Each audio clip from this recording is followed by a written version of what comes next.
Bad boy going.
Everybody, and welcome to another edition of the Adjust the Mic podcast. With me this evening is a one person. Thaddeus Maximus is at the airport. Hopefully nothing's happening there. Hopefully he's okay. Hopefully he can find his way home. We have Corey. Hello, everybody. Michael Scott with us, the local artist, aficionado, NFT specialist, investor specialist. You know, I wear a lot of titles. An awesome person, man. It's good to see you, man. It's been a little bit. Absolutely. I'm glad this brought us together. You know, yeah, man. It's a good reason for us to. Well, to give the listeners a little bit of a background, we met. You came into our office at work, and you had this awesome little stash, dude. You had like the little spinny stash going on. And everybody's like, who is this motherfucker? Who's this guy? This is my villain. And everybody loved you, man. It was just so awesome. And you sat over with me and Jared. Yep. And we just had a blast, man. It started off with, okay, we got you trained on how to help us with these accounts, but let's invest in penny stocks together. I have to say, when I think back on like the 2020 to 2024 era, that is probably one of the best times of that era is the cubicles with you, Jared, and Ian. And what year was that? 2020? Was that like right around COVID? It's 21, I believe. Okay, is when I started that January. And Jared found some kind of stock dude on Twitter. And we got it, Xiaomi or something. Xiaomi, yeah. And he found, what was it? Humble. When I came in, you guys had like been discussing it because Ian's the one who actually leaned over the cubicle and said, "Hey man, you heard of this new PayPal?" I was like, "Let me hear it." Yeah. Ian, dude. Hey, Ian might have us something. We're gonna talk. We're gonna right now. Pi. Yeah. Do you remember that little Pi app thing? I still every now and then mine it. My parents still mine it every. Hey, do you make sure you go in and verify everything, your identity, and do all that stuff? Because all the things that you're mining, let's say you got 1,000 of them, you might only have 10 Pi.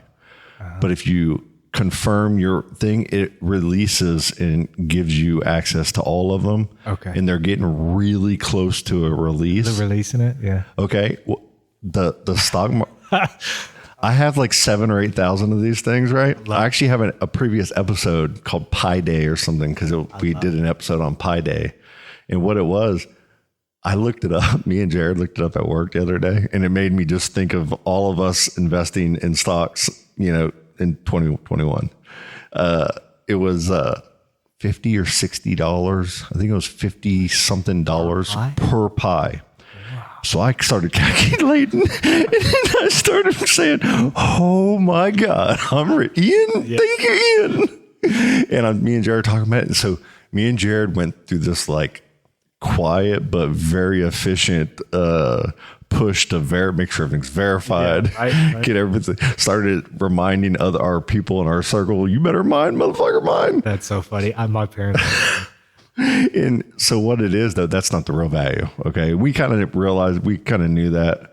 But at first, like when you go on to crypto.com and you look up the prices, that Pi, it was $50 something a share. It was as high as $90 a share and as low as like 20 per Pi.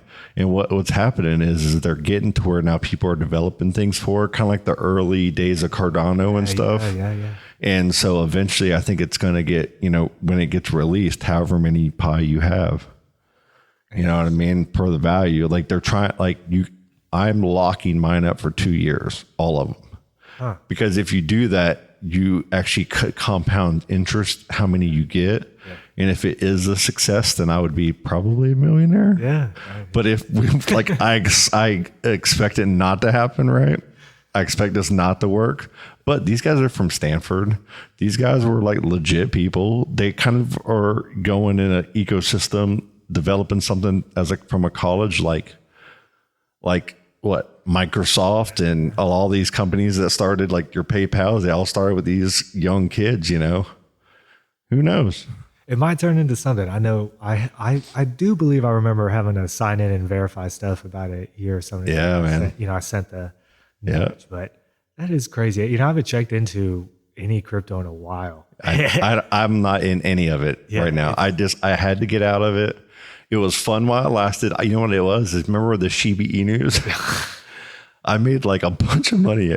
I think you were still there. I made like $5,000 or $6,000 on like $200 of Shiba Inu. There are definitely some shit coins out there that I made a few coins on that. Dude, I try not to mention.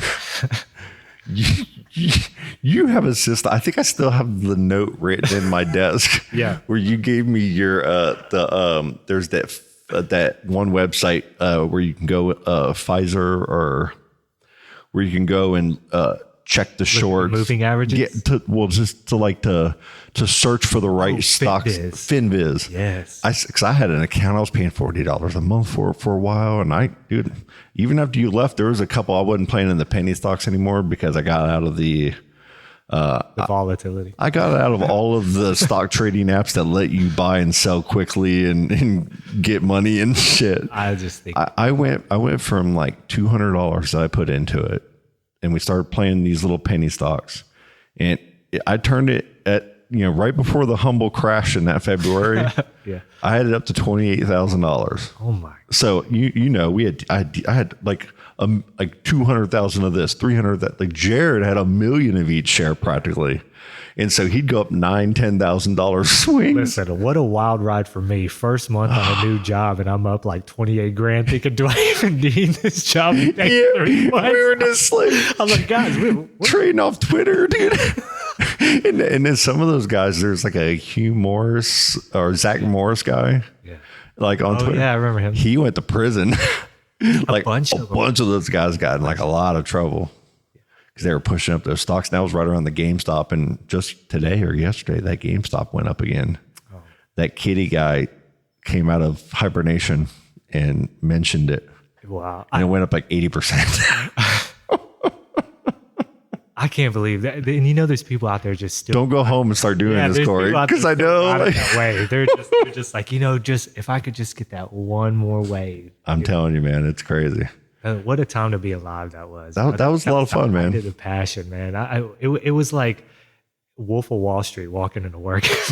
Yeah, dude, and we were just giggling and laughing, and like work was pretty easy at the time, so we were getting everything done. It was kind of awesome. I loved it. You inspired me, man, with all that stuff. And then I found out you're like a badass artist on top of it. Yeah.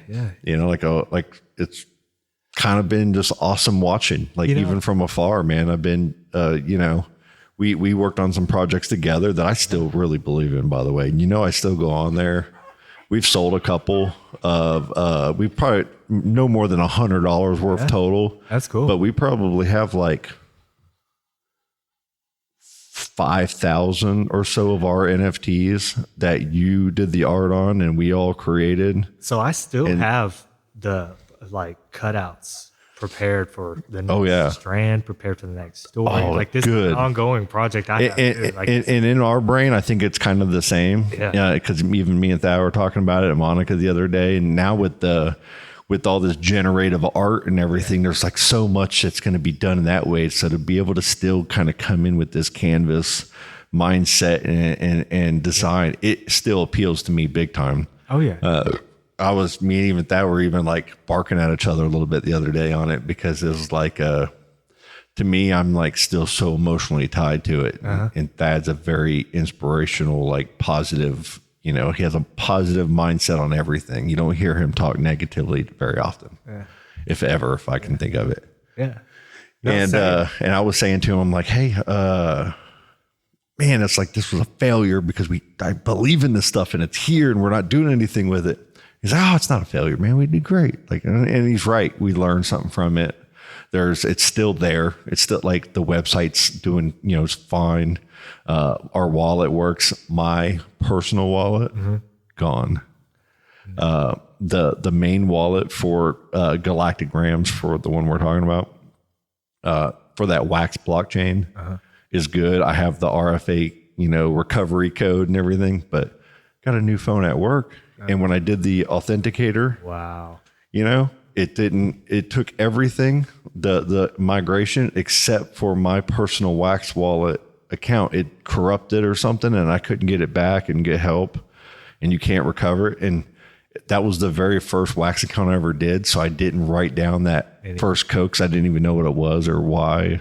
Somehow I had the email saved for the other one, you know, just Galactic in case. Gram's going to skyrocket to $100 to share tomorrow. Man, you know, but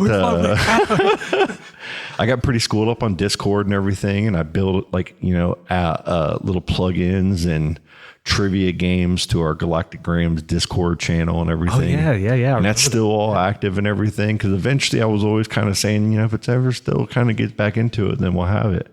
And it's going to happen. I just think it's sitting there and waiting because right when we were doing that, that's when everything was kind of coming to an end. The hot time of NFTs was kind of fizzling. And then people are starting to get arrested for these fake, you know, coins. So everybody was scared of that thing. So, and then we weren't really marketing it. You know, we were just kind of throwing some stuff out there a little bit, but nothing real. Yeah. So to me, it's still in development, sitting back there, got the website, got the story behind it. I still think we can do like a VR, you know, experience down the road. Yeah. You know, and all that. So I'm still in it, man. I'm just telling you, I'm still in it. Hey, and actually, like I was saying, I'm moving into the new studio. So I found all this Galactic Gram stuff that I have, and I have all the cut dies. But not only that, you know, there's some great music out there. Even like Jeremiah, I was listening to this album the other day. Actually, he produced Late Nights of Jeremiah in 2012, but it didn't release till 2022. Wow. So he held on to these songs for 10 years.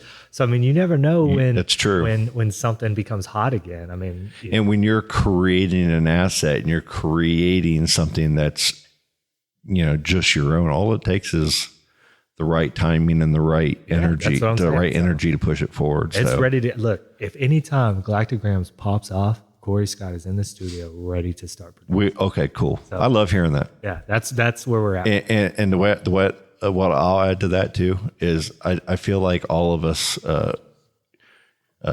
Corey, you, myself, Thad, Monica, when we all were in here having that energy of signing contracts and trying to list an NFT for $1,000, you know what I mean? So, and that whole moment and the case, making the case and everything that opens up. And it's such a, like, it was like the one time in my life where I was like, dude, I think we're going to be millionaires, like on our own thing, you know? You know, hold on to that energy. Cause like I said, totally. Who knows what that's going to lead to? I'm telling you. And I get the setup for talking about this is, you know, I was coming over to your house into your garage. And by the way, your wife, Kara, is my insurance agent.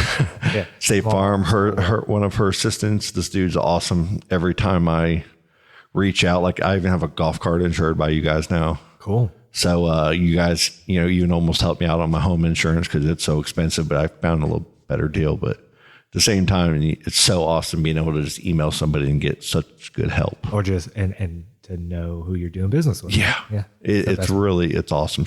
They're fantastic. So thank you all for that very much. Cool. Yeah, thanks. Thanks for your business. Yeah, man. And going over to your house, you were working on some art that was very original to me. You've always been really good with your coloring and your colors and how you do. I'm going to let you talk more about your processes and what inspires you and how you even got into art. Give us Yeah, absolutely. But that one piece, you know, I want to hear what got you into that too. Okay. Cause it's badass. Is it one of these from this series? Yes. Okay. Yeah. Yes. So I got into art, man, I got to think of the year. It's been a while now. I used to be able to just say, oh, it's been a while, but I'd say it's been about 15 years now. I was a big time writer back in the day in high school. If you're from Texas, you know what a tax test is. It's basically you have to it's this test to get out of high school. In other words, I'm sure Florida has its own. Oh yeah. But like I always did well in writing. I got a 4 out of 4. I got a president's pen, all these kind of awards. I thought for sure I was going to be a writer, 100%. Wow, I had a bunch of stories, all these kind of ideas in my head. And I wrote a bunch of poetry. I thought I was that kind of guy. I remember you showing me some of your poetry. Yeah. That's and right. I just love to write music. I wrote hip hop, I wrote rap. I like to freestyle my time with my boys back in the day. Yeah. I'm 100% sure I was going to be a writer. And then I hit a period of writer's block. And my roommate at the time, a good buddy of mine, Corey Terry, he suggested that like he at the time was going to school for art and he was in some art classes. And he said, why don't you try art, get a different part of your brain working creatively and maybe that'll spark the writer's block. Yeah, everything. And for lack of a better way to put it, that was all she wrote. I mean, wow. I fell in love with the way you could use color to, evoke emotion. I just thought it was cool, and at the time, I just the first thing I was introduced heavily to was Rothko. And if anyone who follows art knows what Rothko is, it's just color. It's abstract color, blocks of color on a canvas, nothing special, no realism about it, no figures, no faces, it's just blocks of color. And what I loved about that was the fact that I could look at it and I felt something. And, for some at the time, I knew art. I was an artist, but I didn't really study the greats like that. So Rothko was new to me at the time. And I just was, I was one of those people that fell on the side of the fence of like, it didn't have to be all kind of realism and, figures or Dali or Picasso, even, if you're getting crazy already, that color alone could evoke emotion or, and so I just was like, man, where do I go? What do I do with this? Cause I definitely am intrigued. And, I asked him, I said, what's the hardest thing to paint or what? And he said faces. He goes, cause if you're a millimeter off, it doesn't look like the person. And so I started from there and I just started painting, honestly. Wow. I just started painting, self-taught. I just took off. And when I first moved to Houston to go to the University of Houston, Karen and I had been together. We started doing long distance, but then I got accepted to the University of Houston.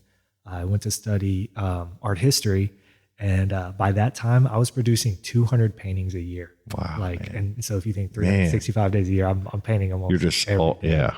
And I was speed painting, but not for the purpose of like speed painting. It just that's all I was doing, and I knew that I had between classes and full-time job and first time with a girlfriend, having to pay rent, and you're doing so much at one time. I had to. You would come back from lunch breaks wearing your painting clothes and just in full paint because that's what you're doing in your spare time. Yeah, I've always painted when I wasn't doing something else. Yeah, and so since then, I've just always been that way. So 200 paintings a year. Before I met you, I had already had permanent collections in Baylor, the College of Medicine in Waco. I was working with a cancer awareness campaign, Cancer Below the Belt. It's about all the cancers considered below the belt that are very, no one likes to talk about, for penis cancer, vaginal cancer, things like that, rectal cancer.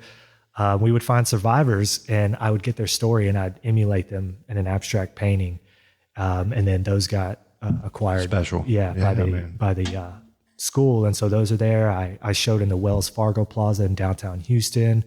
So I got pretty big in Houston for a while, doing art shows and kind of create a name for myself. So that's really getting into that world, and at the same time going to school and at the same time painting and feeling that rush. That kind of never left. I got lucky there as far as like I got to feel it and feel what it was really like to be a true artist and to create and work with. And that daily just grind and getting in the business world a little bit and then mingling with some of these people that have the money to even spend on some of your time and some of your efforts even.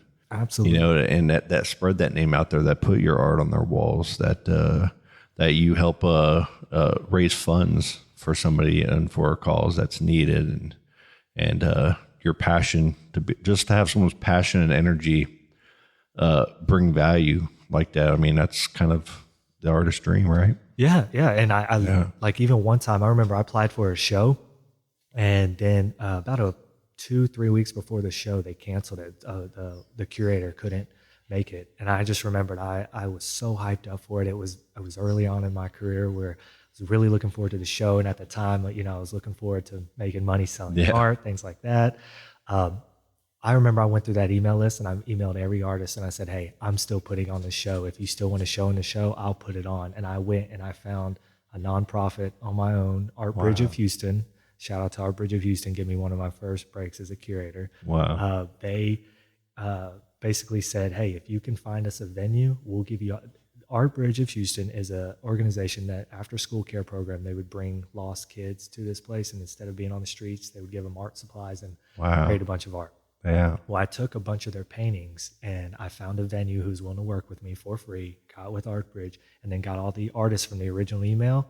And I said, if you give 10% to all your sales to this community, you can be in this art show. And basically I threw this art show together last minute. We got a venue and we ended up making from door sales and proceeds like $3,000, I think. It was like $500 to $3,000 just to go to these kids, and we auctioned off their artwork. So people took home their artwork. And that's cool, man. So that's just amazing. being a part of all the whole scene, like not just being an artist where, you know, people bought my work, but I, you know, I put through, you know, got to throw shows, got to be in galleries, things like that. I don't know, man. I just fell in love. So tell me this. You're collecting art supplies. Yeah. You're going through paintbrushes. You're spending time at these little artist shops. You're buying, you know, art supplies online. You're buying canvases. Are you building your own canvases? How are you able to put out that much art? And then are you giving it all out? Do you store it? Like I saw your garage and there was a lot of paintings and everything in there. So there is a ton of different, I mean, there's so many different artists. You have, I believe it's Vermeer. Don't quote me here. I may be wrong on the artist, but one of them only painted 17 to 24 paintings in a lifetime. Wow. And then you have like Picasso who painted like thousands upon thousands. So I never actively chose what kind of artist I wanted to be doing. Well, and you even have the guys that, what's the guy's huge name? Warhol? Yeah, Andy Warhol. They were just painting reproductions of other Basically, things and Henry patches. Ford of art is what I Okay, okay. Assembly line. So every spectrum, I watched that documentary and they talked, and then there was another guy after Warhol, some other dude that was just throwing shit together and he was making hundreds of thousands of dollars like a month. I love it. And I support it. It was amazing. Ask me where I stand on that. I support it. I support. Make money. It's hard. It's got to be very difficult to sustain consistent income. Why? Yeah. Just like it is for us as a broker, for brokerages or for any kind of commission based, you know, situations. You're putting yourself out there, and to be able to put out enough energy to market that, unless you got some kind of robust fucking Stephen King, you know, circle of marketers around you, it's very difficult to multitask all that. Yeah. And so that being that, I ended up being one of those that paints just tremendous amount of paint. Yeah. So I just had to find that. I even went Picasso route where some just got destroyed as far as I painted over, you know, or, you know, I didn't like this one. I thought the portrait could be better. And so maybe, for example, if I painted a lot of people do that, man. Yeah. And I was in Houston at the time, and a hot painting that I sold a ton of was J.J. Watt. People love their J.J. Watt. Yeah. That's such a good, it's so good too. Broken nose one with the little. That's one of my favorites. Yeah. I made prints of that, and it was just, everyone ate that up at our shows. But like that one, there were plenty of times where I didn't like maybe that look, so I just paint another J.J. Watt on top of that. So I reuse canvas.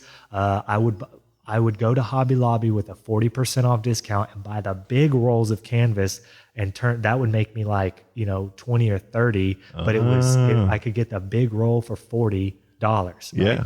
So then I would go find like pallets, and I would go find like thrown out wood, and I had a saw at the time. That was about it. So I Yeah. would just cut my own frames out of found wood on the side of the road, and I would build my own frames and stretch that. I mean, I found ways to save money. That's so dope. Yeah. I was like, You can get pallets for free everywhere. you know, there's a cool saying that I love that Robin Fisher actually says, my father-in-law. And, he says that everyone wants the glory, but they don't know the story. Yeah. And I love that because like that's a great quote. Yeah, it really is. That's one of the behind the scenes I like to share with people. Like, man, whatever you got to do to make it, you know, if you have to. Yeah. I mean, I found wood on the side of the road, and I was like, some of it's rotten. Cut that piece off. Use the piece that's good. You know. No doubt. So I've been going just up to the D&E in Mims because I've been buying a mulch for the yard and everything, and there's always a big stack of pallets.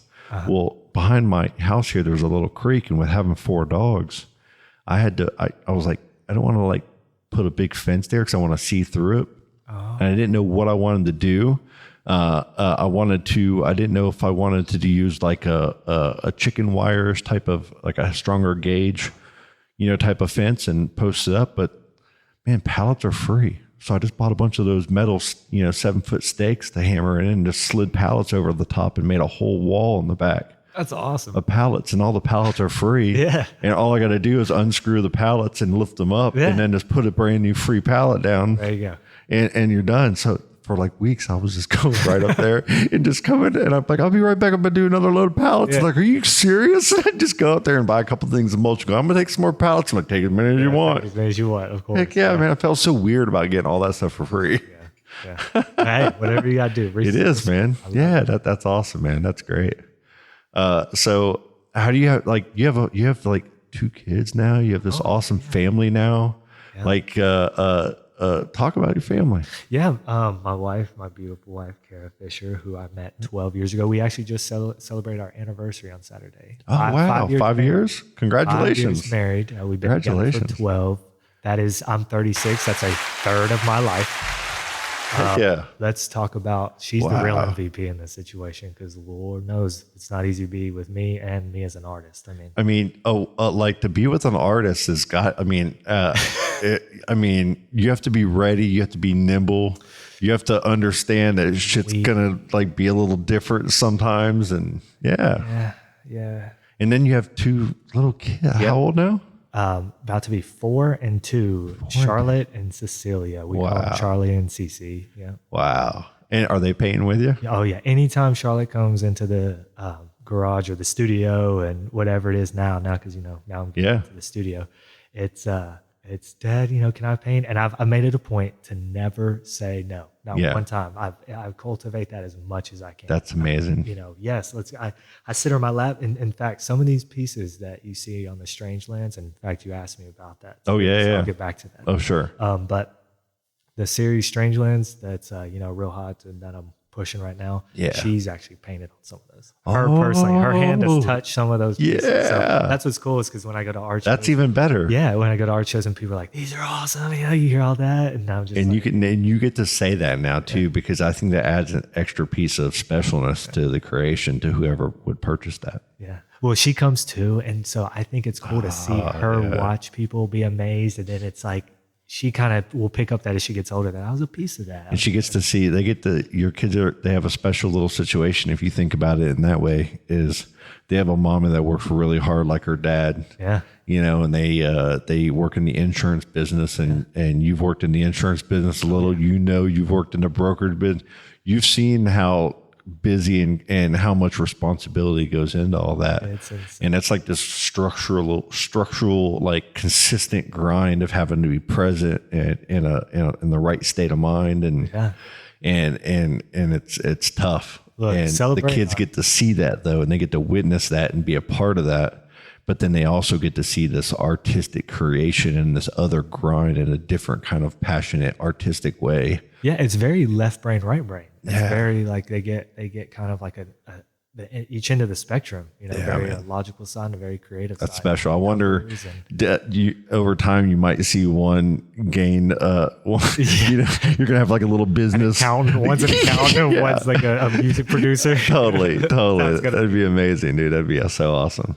And then you get to paint them eventually. And you get to do all that. I've done one painting of my wife my entire career, and I've never painted my children. And I get asked this quite often. Oh, do you really? Yeah. Oh, wow. Because I've painted so many. I've at least reached the 1,000. I'm approaching 1,500 mark easily of 1,500 paintings in my life. Wow. And out of all those, Carrie's been painted once, and I don't mean in a bad way. No. There's something about, I don't know. I feel like I'm not opposed to it. Yeah. I don't know why it hasn't happened, but I just know that I don't know. There's some. I wonder what the psychology is around that, because I wonder if you can't be the, you know what I mean? It's not a singular situation. Yeah, I think there's something to, there's like I don't know why, but I get that. Yeah. Because there's certain things that you and your spouse are and then aren't. And I don't know. Like sacred, I guess what you're saying. It's kind of like when they used to think photographs would take our soul, right? Yeah. maybe I'm worried. Dude. Captured, right. Oh, that's great. So you have a studio now. Yeah. Your studios have always been what? Has it been bedrooms, garages? Have you had rented out spaces a few times that you've?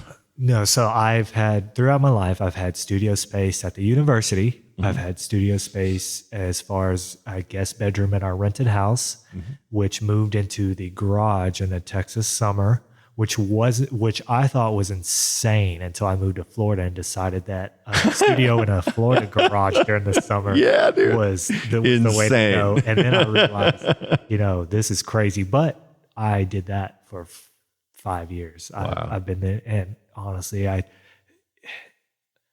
mean, it's terrible. It's hot. Yeah. But I have fans and things, and I can honestly say that, like, I don't know. I don't think about that part much. When I get to creating, I'm in the zone, and heat, cold, whatever, you could probably be hitting me with a hammer. I wouldn't even notice, You seem to, and I've noticed, and I see it with your health right now, and we've kind of talked about it a little bit, is, how does your health and some of your mindsets in making health changes come into your focus and mindset of creating art? It's a blessing and a curse, because how I get so extremely dedicated to something that it can also cause me to not think about anything else. You talked me into a 24-hour fast, and I haven't done a 24-hour fast. And I'm like, yeah, I'm doing it. I think it was just you and two other guys in the office, Stan did it, but you're he had Stan did too. That's right. Stan, he's never no. Me and Stan are not 24-hour fucking. I love that. Bastards. I'm a cheerleader, but man. I like to get people going. You got us going, man. Yeah, and you have that motivation. So I like to see people, I like to get people hyped up. I like to see people get hyped up. I like to see people succeed and follow through. Yeah, that's just, I love that about you, man. Yeah. And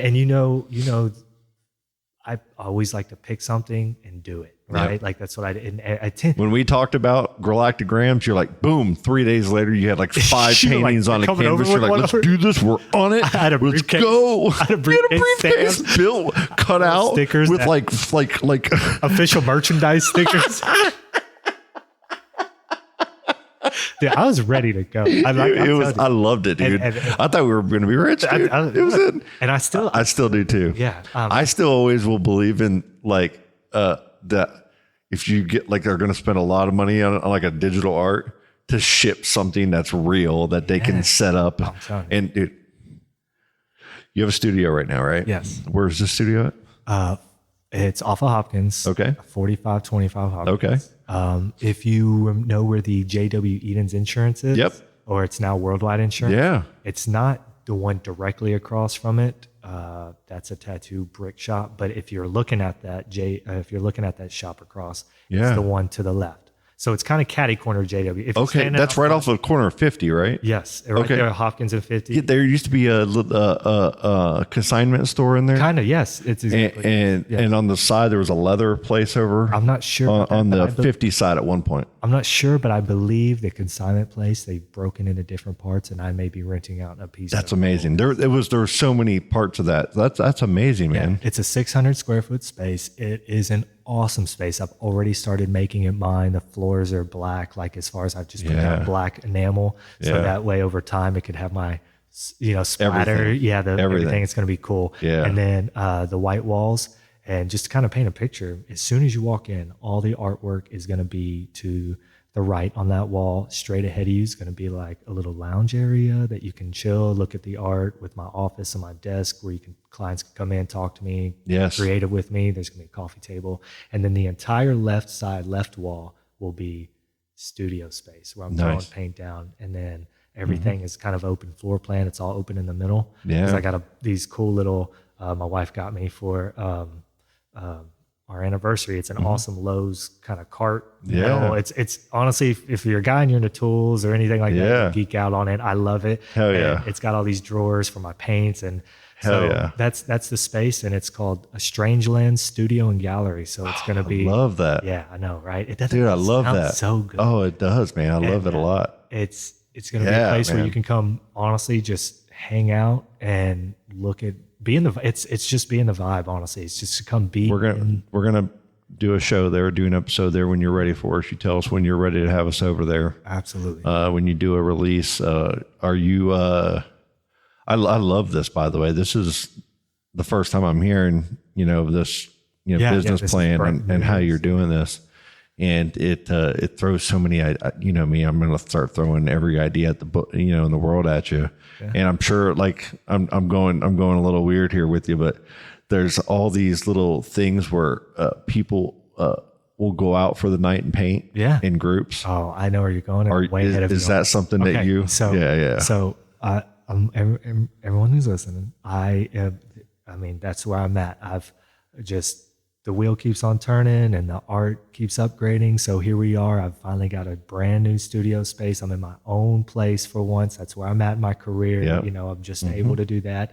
And then I'm planning on doing classes like that. Some wine and paint classes, that type of thing. I've been spitballing with some people on how this is going to go, and sometimes it's even good to have somebody that knows how to put these events on and bring these people in. Well, and they bring that to you. I've taught this before when I was in school, when I was at the university. Yeah, okay. I did this part time for a little bit. I would do some. Man! I've kind of done it before. It's been a while, but I know how to. Any way we can help promote any of it, totally. And then, of course, I'll be open to private lessons, maybe. Yeah. And then the third thing I might do is just I'm gonna have my prints up there, and I'm actually releasing. I'm going heavy on merchandise. Okay. It's a break from what I've normally done. I've always been traditional as far as if I do prints, it's prints only.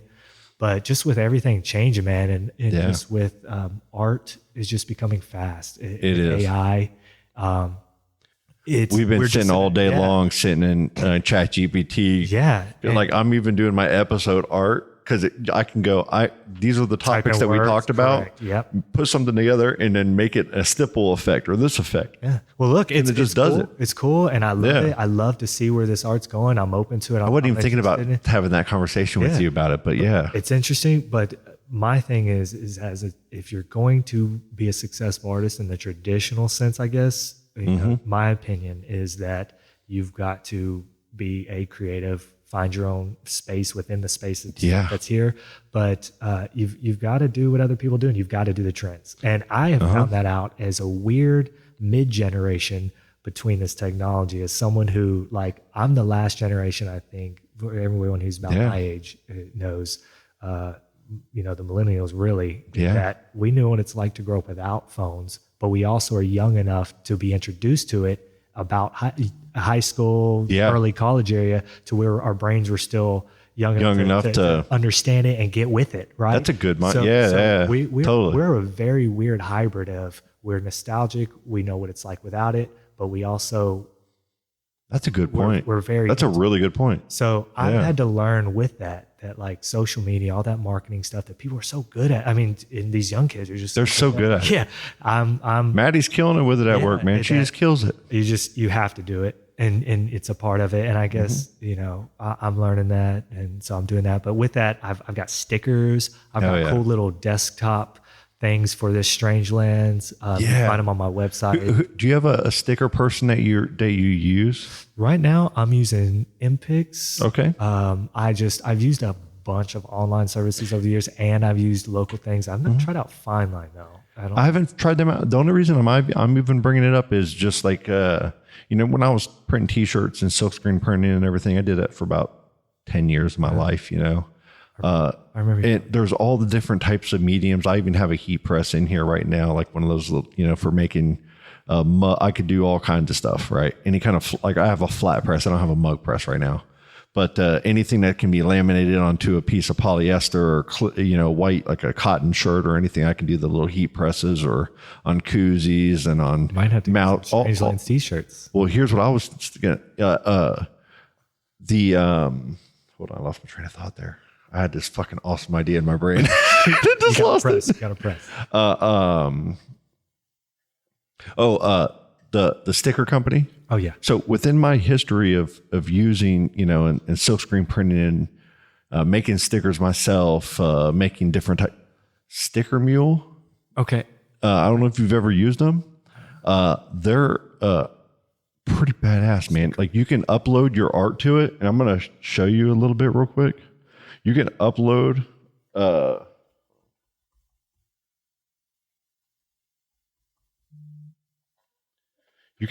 all of your your art and everything to them. Okay. And save it, and it does all their labels. You can actually, I've gotten Lampa Media T-shirts and stuff with them. And these guys, really cool. Whenever I upload my art to them, they have somebody that fits it into the thing and then sends me a proof. Usually within a couple hours. Sometimes that's 24 hours if they're busy. They do a really good job of having like promotions where they'll sell 90 stickers for $9, where normally it's like 40 or 50 bucks. Okay. And so for me, anytime I've done any promotions or any shows or set up, I've gone through them and they've given me stuff very quickly. Their stickers are very good quality. Like they know the Just the Mic ones are from them. Yeah. Oh yeah, those are great. Well, not these ones I made with a vinyl cutter. I have a vinyl cutter upstairs too, by the way. So if you ever need to borrow a vinyl cutter, I have a real nice wide format one up in the attic I don't even use. But that's what I made this because I can actually print out vinyl like this. That's what I'm talking about. Yep. The Lampa Media one there, and even that little round Adjust the Mic, and you can get some samples all over these, like right here. And those are excellent. These all here. Oh, it's right there in front of you. And I even put these on like little Yeti cups. And they survived. Washed them hundreds of times for years. I have a seasoned beef sports podcast, the one we did with Ian and Stan and Jared and everything. I still have it in there being washed, and it looks like it's brand new. It hasn't even peeled off a little bit. So I just really like to throw Sticker Mule. Okay. No shade to a lot of MPix. I mean, the stickers. No, none, not even remote. Stickers are great, but I definitely. I mean, those quality are great. Yeah, they're definitely. I would just say, it's something to put in the tool belt. Yeah, that's all these things are. There's so many websites, and sometimes it's better. It's really good to diversify. Yeah. Like if you rely on one person, sometimes it's always going to fail you. It's always kind of good to have a few. I'll even send you some stuff on that. Yeah. Well, the prints I get from MPix, those are hot though. I do like those because they're great quality. I am still, like I said, I would love to use something a little more local, like FineLine. And you can even get creative in there and do your own in such a cool, easy way. Like if you come up with like some kind of cool art with your name and signature on it, and you made a stencil out of it, to where you could just like get a squeegee or an art brush where you just slashed art onto like the stencil over the top. And it just created the sticker, you know what I mean? And then you cut it out and boom. Yeah. Like there's so many things that you could do. And I'm sure, Yeah. But you're going to get me quiet over here because I'm going to start creating them ahead. I'm just going to go straight to the zone. I'll be your one of your creative mindsets for the business. I'll be one of them. Hey. No, it's always a pleasure getting to hang out with you and talk to you. I know how busy you are all the time. You're juggling, man, and in the best way, honestly, in the most positive, best, Yes, I'm blessed. I am, with Kara's, because, Kara's got the business going. She's up there, and if I'm fully licensed, I still help her out sometimes. Yep. It's easy, it's nice. I helped her open the doors. 5 years ago, or 6 years ago now. So we tag team that. We tag team everything in life. She's my partner, and so the things are going great for her, but now for me, so now on the other side of that, I've got the studio, I'm doing art shows, I'm selling prints, I'm branching out on the merchandise. Like I said, I've hit the ground running, especially the past few years, but it's specifically, I'd say in the past 7 to 8, about a year, I've really decided like there's nothing that I'm cutting everything out that isn't going towards this. And that even comes towards the diet part we were kind of touching on earlier that I'll bring back now because I just thought of it, is like you said, you've cut out alcohol for a long time now. You've cut out 2.5 years. Like you've always been someone that's been able to really grind on a health kick, that you say is a blessing and a curse, right? Yeah. So I get super focused. Every year I always do a challenge. There's like some kind of crazy statistic that less than 1% of people finish a New Year's resolution. And that's where it started for me a long time ago. It was like, I'm going to be that first, but I want to be cool and different. And then it turned into an obsession. And so every year I choose a goal, I try my best to complete it. I would say, I don't think I've ever not done one, but last year's was working out, and I started out at home. And I was doing it every day, but then I started to go to the gym in September, and I haven't missed a day since. So it's not that I consider it a failure, but I definitely think that I wish I would have started the gym in January and not just do working out at home or whatever. Because to me, the way my OCD brain works, it's tainted. It has an asterisk. Okay, I'm gonna throw a little tiny thing at you. Still collect baseball cards? You still buying them and selling them? I was there for a while, but the market is done. It's bad right now, right? Bad. So no, I don't. But on the other side of that, I learned from our stock days. So I got out and I made good money. I got out when I needed to. I saw dipping. And if you go onto my eBay, I still have 100% positive feedback. Like hell yeah. I set myself up for that, not only because if I want to do anything on eBay now, I've got top seller rating. I've got great feedback. So it's one of those things where it's kind of like a double-edged sword, We're so alike, dude. Yeah. No, so my eBay, dude, is because I'm on the comic book side, right? And I have a lot of. You gave me a really awesome. You gave me a Herbert card. Oh yeah, because Herbert was my guy. And did you flip it? No, I still have it. Oh, I was like, no, I still have it. Like I'm keeping that one. I love it. But I'll tell you what. Anybody who missed out on that, I made crazy cool money on some trading cards. I bought this house just with comics. Yeah, if you people look, man, I've always had this grind mentality. My wife knows me the best. Like I have always found a way to just hustle. Like painting is what I'm known for. Painting is what I do. But I trade stocks. I've sold baseball or football cards. Oh yeah, sell trading cards. I do all kinds of side jobs, flip things. Like, not to sound like Gary Vee, but I've really done that before he was famous for talking about it. Like totally I was doing that. Like I was going to Craigslist, picking up free stuff.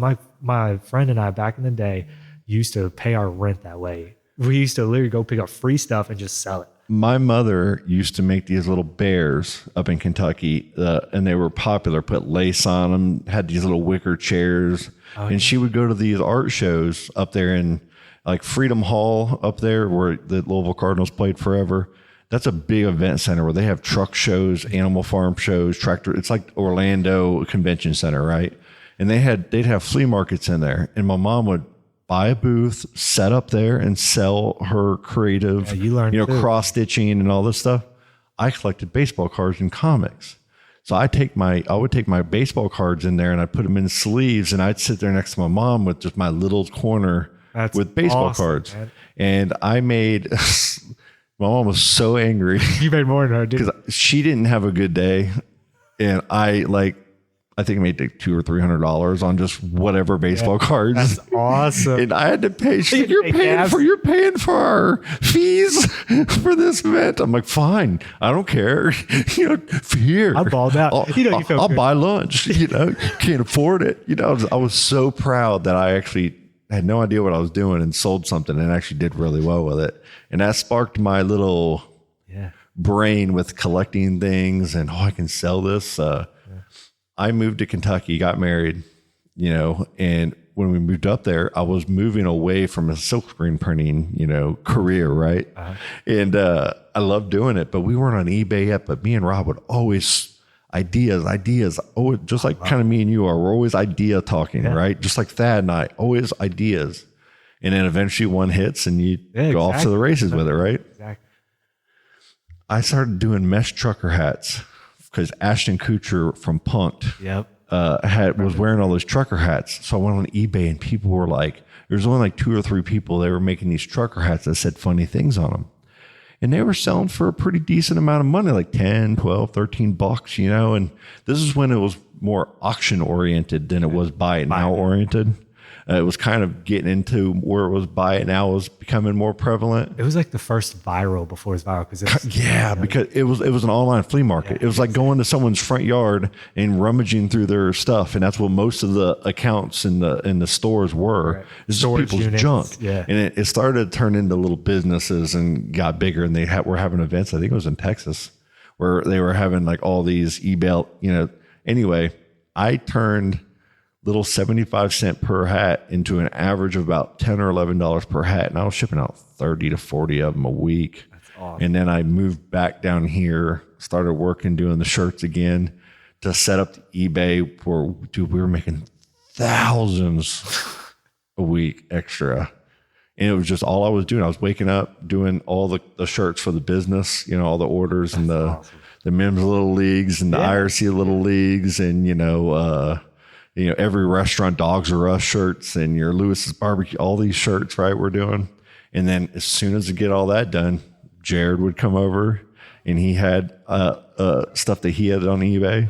And we would have our shirts and we would just start printing our orders for our eBay. And then I'd go home and box them up, label them. And my ex-wife, time Andrea, she would throw them in her car the next day and go up to the post office and drop them off. The lines were so long that they told her, please, let's do this a different way that's going to help us and you, because everybody would be so pissed off waiting in line when she'd have like 100, sometimes 100 boxes in one day to ship. And they let her come to the back, knock on the door. They would give her a cart and then she would just hand them a blank check. And then the postmaster the next day would give her the receipt and, a copy of her bill. And then while she was giving the new stuff. That's cool. And that lady at postmaster says, you are our largest customer in Cape Canaveral at the time. That's a pretty cool bag. And when I got home from work and she told me that, I was like, wow, that's quite a feat, man. Yeah. That was pretty cool, man. Yeah, that is pretty cool. I really had a lot of fun doing all that kind of stuff, man. I feel like it's away from me now because I've been in the trucking career for a while and I keep itching. Yeah. Like I even have the eBay still. I got all my comics still that I've been saving. I have my eBay locked and ready to go for the next. I'm telling you, man. I'm ready. It's important. Yeah, I'm ready. I've got the reviews. I've got the setup. I've got the everything. And it's inflation right now, right? Because inflationary things are happening, and I mean, just to live. I mean, carriers got to be talking about this all the time. On the homeowners insurance part, more than anything, is a $3,000 insurance, for a year escrow is now $6,000 to $7,000. So the cost of just to live. So like when I first moved into the house, everything was so inflation. Everything was so like money was cheap. I was going online and buying things that are worth hundreds of dollars for like 30, 40, 50 bucks for this house or for whatever. Yeah. It's not like that anymore. I mean, it's now that 2 times what you were getting it under. So that $100 lamp is now $300. It's made it tough on the investing side. Like, I try to just stick to the dividend stuff right now and things that I still have now. I'm still on Palantir. I buy Palantir. I still buy SoFi. I still believe in them. I love the way their app works and gets me all my When I use the credit card, I can instantly move it over. And that's how I don't even throw too much of my money into my investing now. I use my credit card and all the points build up to get me like, that's cool. So every week or so I'll get 10, 20, $30, and I'll throw that over. And then boom, I'll buy 1 share of this, 2 shares cool. of this, and just slowly build it up over that, and then let my other stuff kind of build on its own. Yeah. Just because I don't want to get into. Yeah, I have halted on the $40 a month FinViz bills right now, whether it's trading cards or penny stocks or whatever it is. I've kind of halted on that. I've been pretty full force art. Last week, my dad's going through cancer, and we've been that's another reason you don't even hear from me too much is, my life has changed a lot too with that. Oh, sorry to hear. And helping him, and he had some scares last year. He's doing great right now, so super awesome. But they had the neighborhood garage sale, and I used to watch Gary Vee with all his garage sellings, and they always got me going too because I love garage sales. But I'm like, Dad, let's do a plant sale. You got all your plants at your house. He has tons of plants, right? Let's put them out here and see what we do. He did $500 out there in 3 hours. I set up a pop-up tent out there the night before and a chair for him to sit in. And I said, you're going to be the salesman because you love talking about all this and you're so good at it. Go to town, have fun. Yeah. 4 hours. We had young families all the way up to grandmothers and older people coming, and we sold 9 staghorn ferns, and they're probably worth $80 a piece. He was selling them for like 40, and they were like smaller ones, but they're perfect for like starters for your house and everything. And he had all these plants that he propagates and everything over there, and they were just gobbling them up, and I'm just sitting there like. New business. Yeah. I've been telling him forever to start a nursery, but it's hard, for him. And so I started going on Facebook Marketplace and looking on there and saying, a lot of people are doing that right now. The Facebook Marketplace? Well, and selling plants, like propagating plants and selling them from home as an extra, source of income. Because a lot of people don't have that green thumb, and Lowe's and Home Depot, all those places, they charge at a pretty premium. You can get stuff real cheap there, don't get me wrong, but it's very easy to walk into one of those stores and get that, and then just walk out with a $400 or $500 bill. If I can just not do that and spend 30 or 40 by getting a whole bunch from some individual person, it'll be interesting to see what the next big marketplace is for local. Because right now you got Facebook took over, I feel like, from maybe Craigslist. Yeah. Because Craigslist was it. I was on there every day looking. I don't even go on there anymore. Same. But on Facebook, there's a lot of deceptive stuff, and there's a lot of, you have to weed out because there's a lot of these shipping things. And you always see these these air conditioners for $200, but they're worth $1,500. And why is that one for $200? Because you're going to rob me and all my shit. Come meet me at this light street. And it's all and it's like all these areas and towns. Like, I just don't want to drive to that town or area because it's sketchy for me. Sir, I will not drive to Christmas. For your $200 10,000 BTU. I'm not No. But I love searching all that stuff, man. Well, man, it's we're going to talk more. We're going to do this a lot.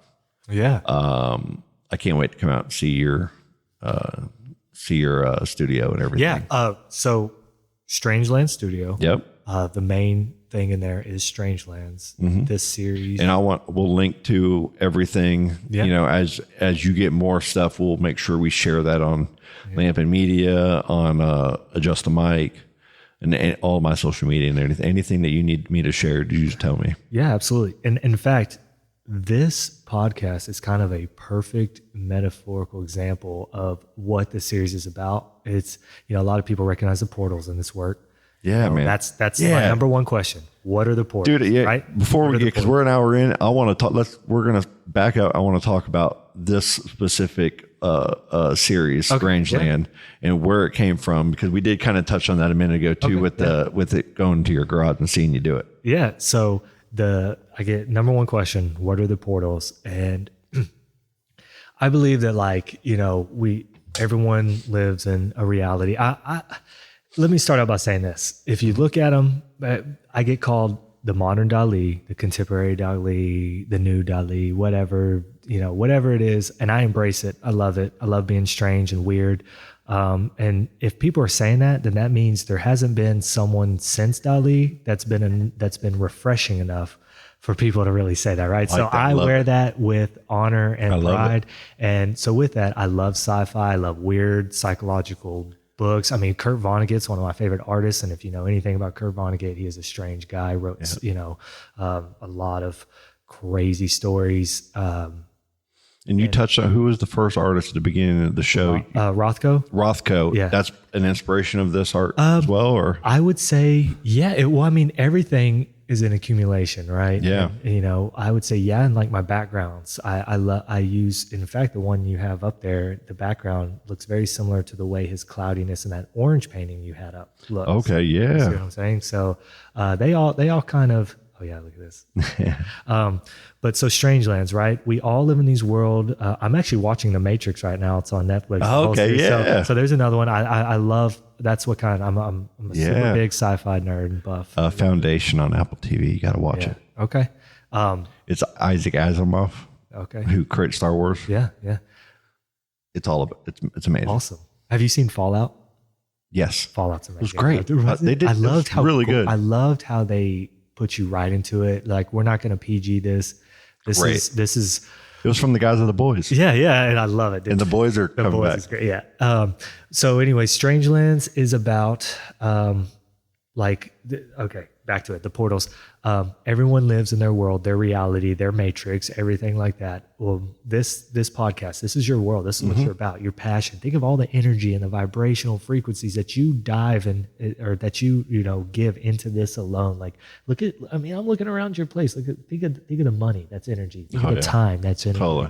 All this, like even your quirks here, like this says you because this goes with the podcast, right? Yep. So everything in this room is your podcast. Look at this world you've created. This is a mini Earth, right? In its own weird way. Yeah. And so the portals to me, and here's where it is. The portals to me is when you and I interact. We are now creating a portal into each other's world. Yep. And that's a whole nother world, right? I can keep going.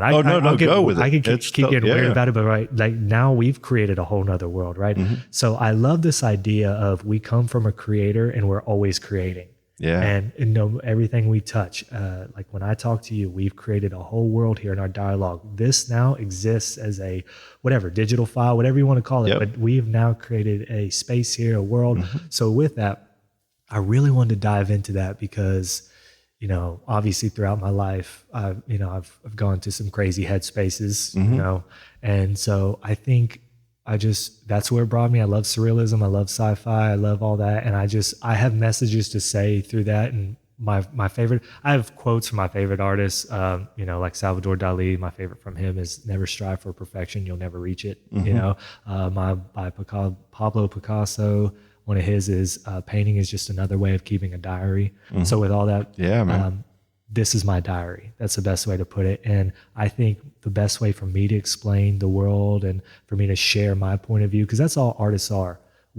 Any successful artist, it's just that people love their story enough. Yeah. Right. And so that's all of this is my story through my lens, through my weird, eclectic, whatever you want to call it, lens. That's awesome. And man. There's the stickers. Yep. And so, I like the little Lego guy, man. Yeah, I like your QR code too. Piece. Yeah.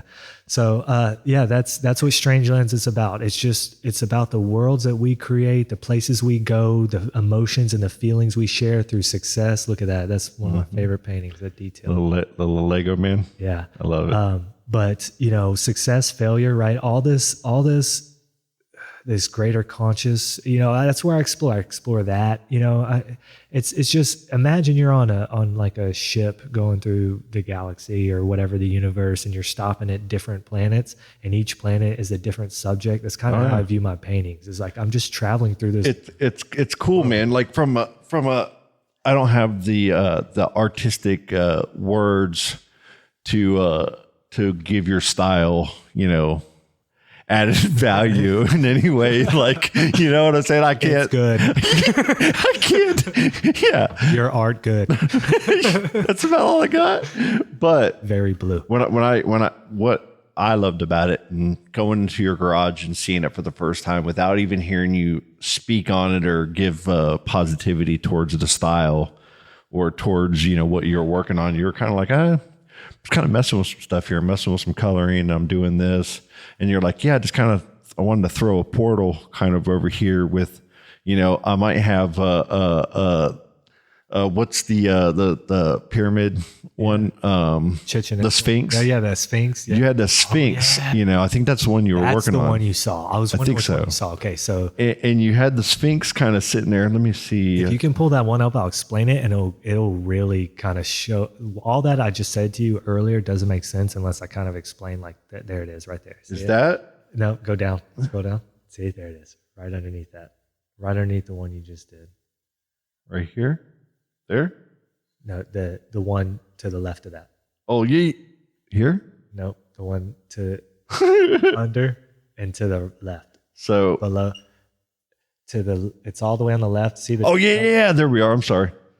Boom. There it is. Okay. Yes. It was actually this one and this guy, because you had, I think, both of them around the same time. There's the Because I remember seeing the army men on that one. same time. There. But the Sphinx, yes. Okay, so look, the Sphinx is wearing Groucho glasses for those who are listening. The Sphinx is wearing Groucho glasses. And, and we've got a space shuttle taking off in front of the 3 pyramids of Giza. And then you've also got this weird little like hole where it looks like there's a compartment with a little sphere hole in it. And then there's almost like it could be like a black hole-ish kind of thing behind the pyramids. Yep.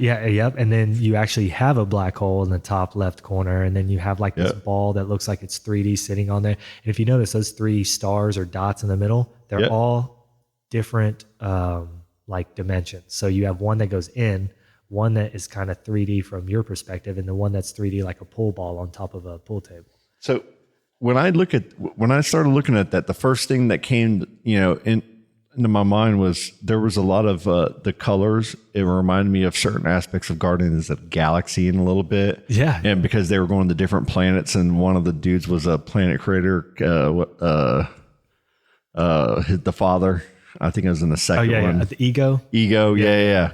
And there were some weirdnesses on that planet, some things, you know what I mean? And like something's out of place. And that's what it was. Is like you'll have like one theme, and you have this portal or this part of the painting that throws. It's almost like an ADD brain, right? Yeah. It's like my brain, like this is my world. I'm sitting here. I do the podcasting. I might have family stuff. We might have this going on over here. There might be a whole nother section of this room that's dedicated to a whole different thing.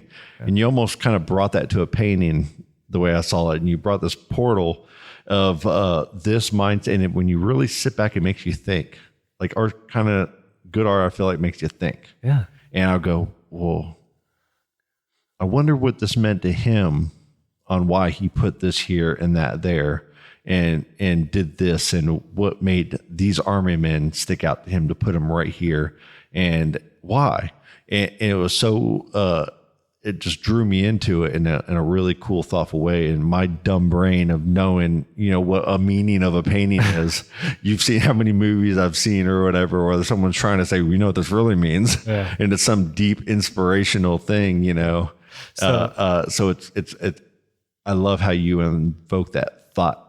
You know, into that. I try to make it a point, or try to make a point, and to make sure that everyone's perspective on my paintings is valid. So, like, as far as like nothing is wrong, and I do that on purpose. The title has a lot to do with my paintings. This one is called The Audacity of Exploration, the one with the Sphinx, because what business do we have to do going to outer space? And we've got so much on Earth we haven't even explored. Yeah, we don't even know. We don't even have ourselves figured out yet, and we're sitting there trying to do some other stuff. That's a play on that. And so you know, the title, the title has part to do, always has some to do with it. And then when you look at it and you kind of get my message, I leave it there, and then the rest is up to you, because I've seen so many interpretates to my art that sometimes I love someone else's idea more than mine. Oh yeah. And I'm like, sure, yeah, that's it. No, not really. But what as an artist I do love hearing is those point of views, because maybe their point of view sparks a different idea. And again, remember, they're just giving me a portal. That's all. So I try to never correct anybody. If someone's like, oh, this is, I don't think this is commenting on travel or commenting on our exploration as a human species. I think this is, making fun of our landmark or construction or whatever. Let's just say whatever they come to. Like if I see this one in particular, I say the Groucho glasses. If I'm going to give you my take on it, it's almost like a hysterical take on people's theories of the past. Like I am real and I'm here. I like that. Like I'm real and I'm here. I am a Sphinx. You found me. And now all of you fools are trying to figure out why I'm here and the purpose of me being here. And good luck. And it could be simple. And you're trying to go to the moon to figure something out there. You're trying to do this. You've got black holes. It's all these theories tied up into this one thing, and I'm making fun of it. That's the way I saw it. Exactly. I love that. And see right there, that's it. I'm gonna now marinate on that for a little while. Think about it next time I approach a painting. Some idea of like that will come into my head. So portals and portals and portals. Love them. I love interaction. I love. Well, and you're an animal painter in a fantastic way. That is my bread and butter. Like, yeah. I've always made a living off of painting. Well, dude, portraits. Animal hospitals. All of these adoption centers, all of these dogs, man, and people love them. Like I share, just because I have 4 dogs, right? I started with 0 dogs. I started this podcast with 1 dog. None of these dogs are mine. 2 of them I have adopted. The other 2 have been added to the family, and they're great. I wouldn't change anything. But at the same time, I love dogs now, and I was not in that dog realm. Dogs were cool. I love dogs, but I just didn't. I didn't want the attachment for a long time. So I bring these dogs in. Now I'm sharing on on social media. I'm sharing everything from the I know, forever. I see Butters quite a bit. Yeah, dude, I'm sharing all this. Like I think Butters can be famous. Like we found other people now are sending me dogs that are the same like Butters, but maybe not albino. Some of them are albino, but have the same look. A whole book club. People are like, oh, there's another one that's like Butters. And it's like, he should be famous on TikTok or somewhere in some way because he looks so crazy. Like, totally. We're going to do this eventually. We had an idea of doing a poker table or a podcast table. Yeah. We've been with a circle with the dogs. Yeah. And we're going to come back to that at some point. Yeah, absolutely. And at the right time, we'll do that because we've added another dog to the group now too. And when we get all that out, we're going to wait till you get your studio. You're fully operational and running. And I'm going to come in and sit down as a customer. And have that meeting with you the right way. That'll be awesome. So I really look forward to that, man.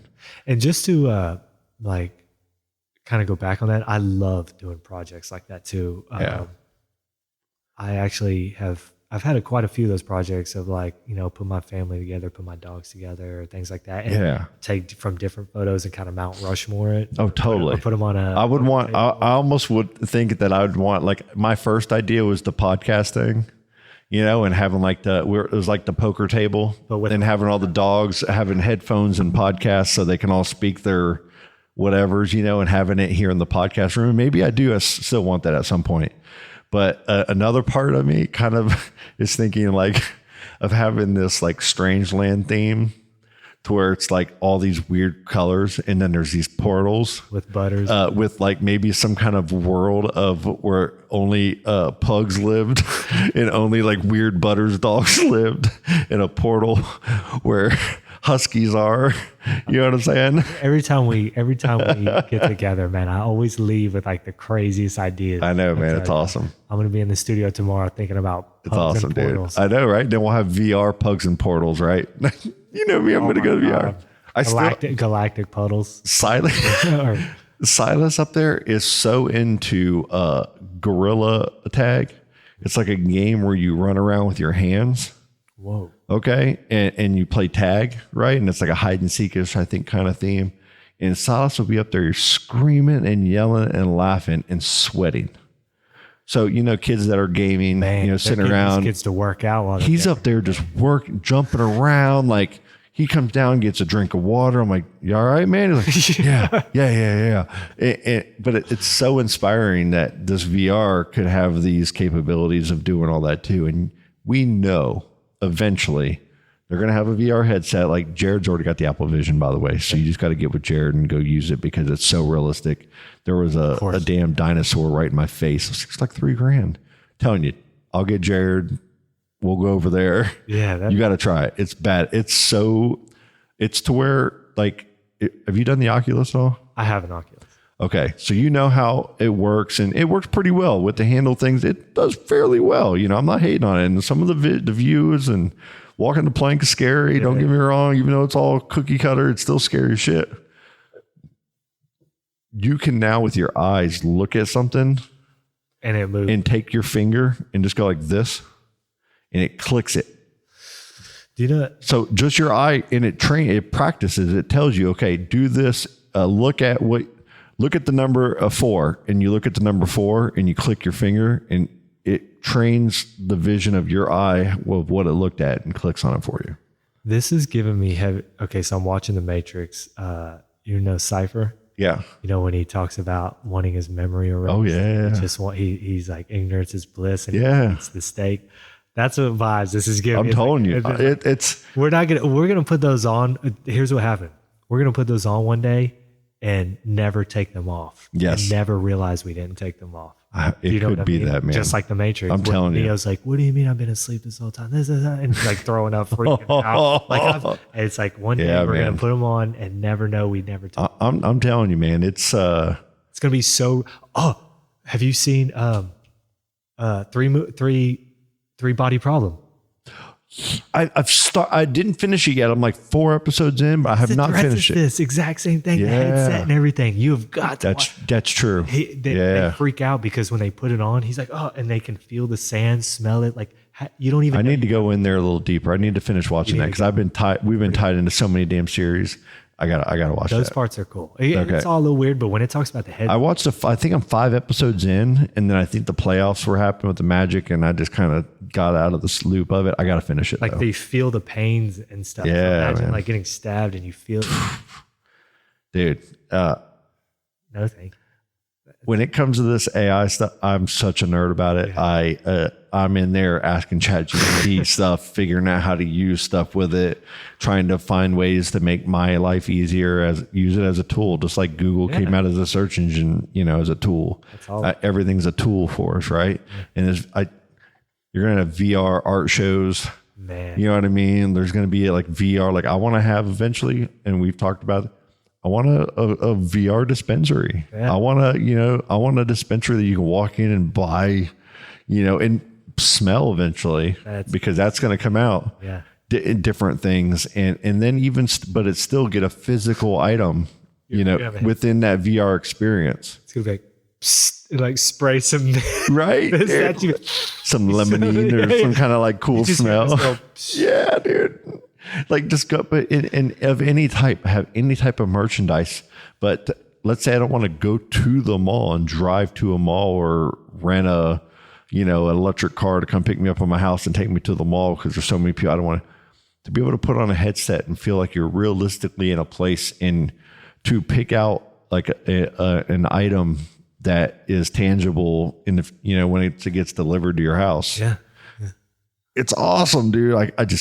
I'm such a nerd about all that, and I want to have, because we talked about this in your studio.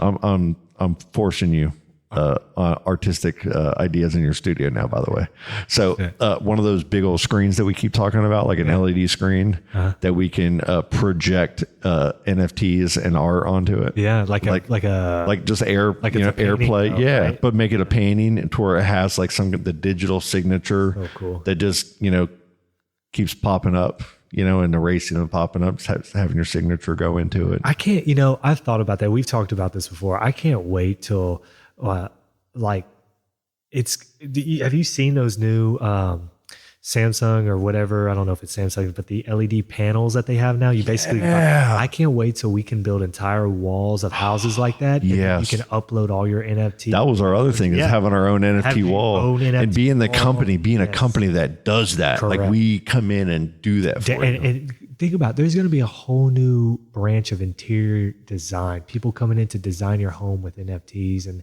using backdrops. Oh yeah. To create this, because it's no longer going to be wallpaper and paint.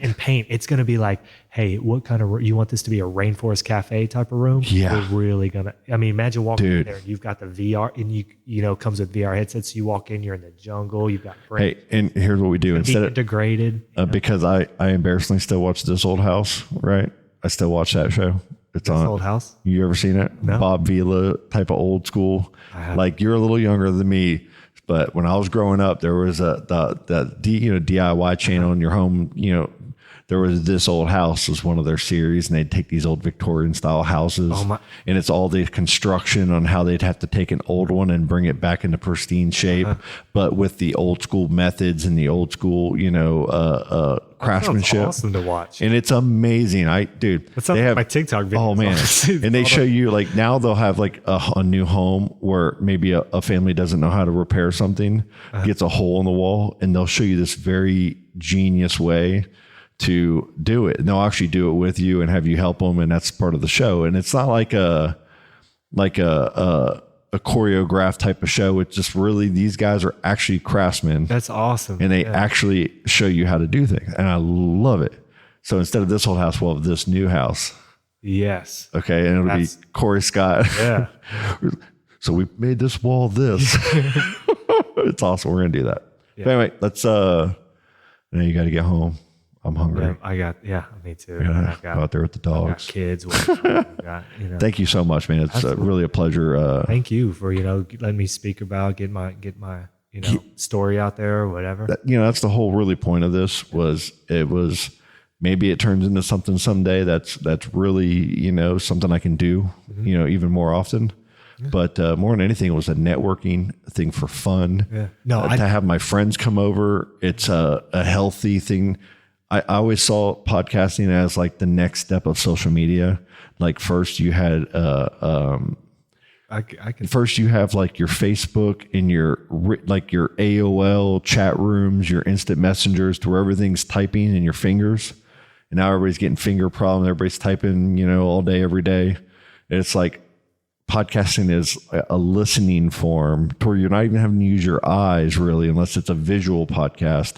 But you could be driving down the road, you could be running, working in a garden, doing anything, and just listening to a conversation that's enriching or that's good or that's positive or that helps somebody.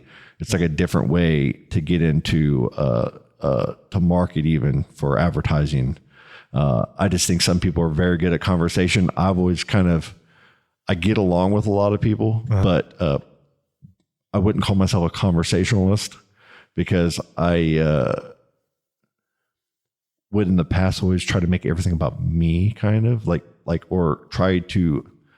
trying to be like, or tell you that we're similar. So let me tell you a story about me kind of thing. Yeah. And like trying to develop a better conversational I think we all naturally aspect. Just want to connect. Totally. Yeah. And doing this has helped me so much. I would never talk in public in front of people.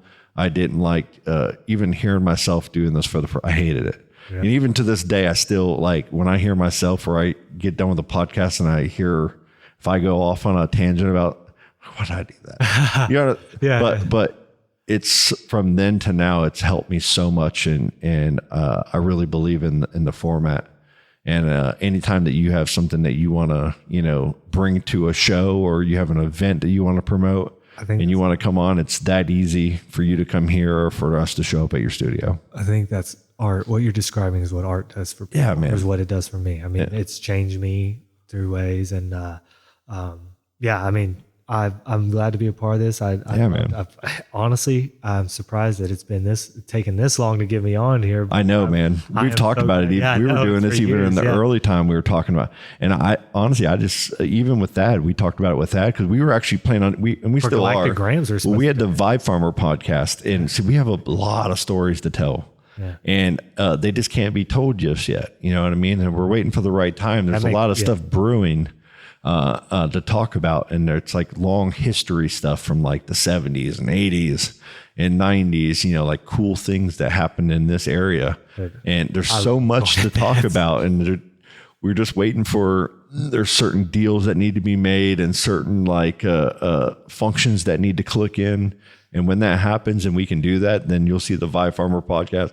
We actually recorded an episode of it already, the first one. Cool. Just me and T just riff and his stories are crazy. I love listening to his stories. when it gets to like, and I love because he is a co-host now on Adjust the Mic. It never was, but him and Colleen and I, and Dad brings all these very cool, interesting people in here and just adds so much value to everything. Awesome. And I want him to host a podcast and get comfortable doing that. We need to get you in the studio because this is also why I got the studio was to.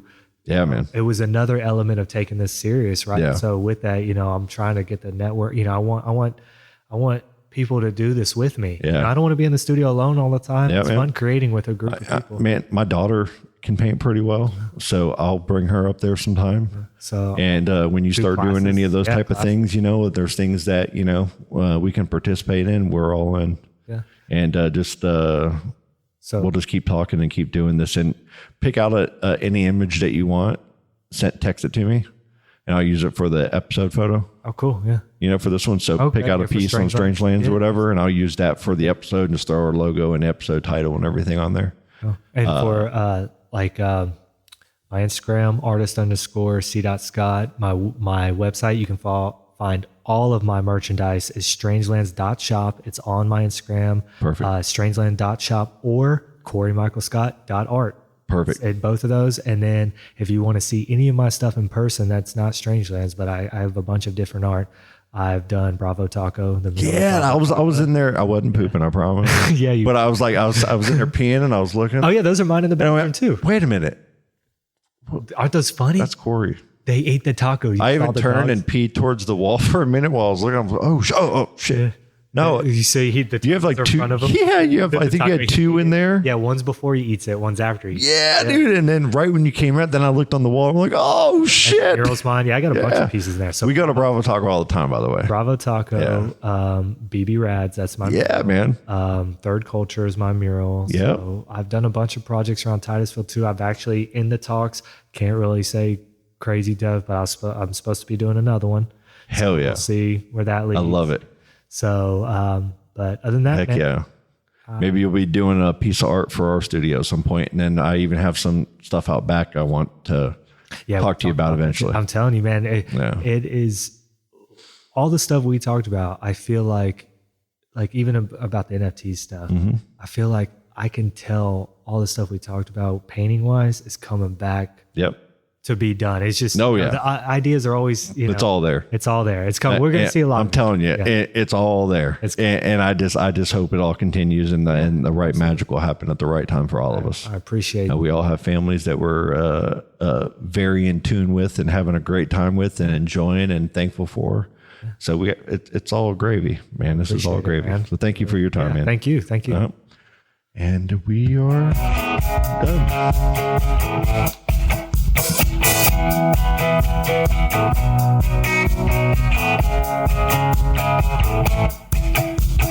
Daisy's in a tube top, screaming from the top of her lungs. This all ends tonight. Daddy's on the floor, he's screaming for more, saying you're gonna be alright. Daisy's in a tube top, screaming from the top of her lungs. This all ends tonight. Daddy's on the floor, he's screaming for more, saying you're gonna be alright. Alright,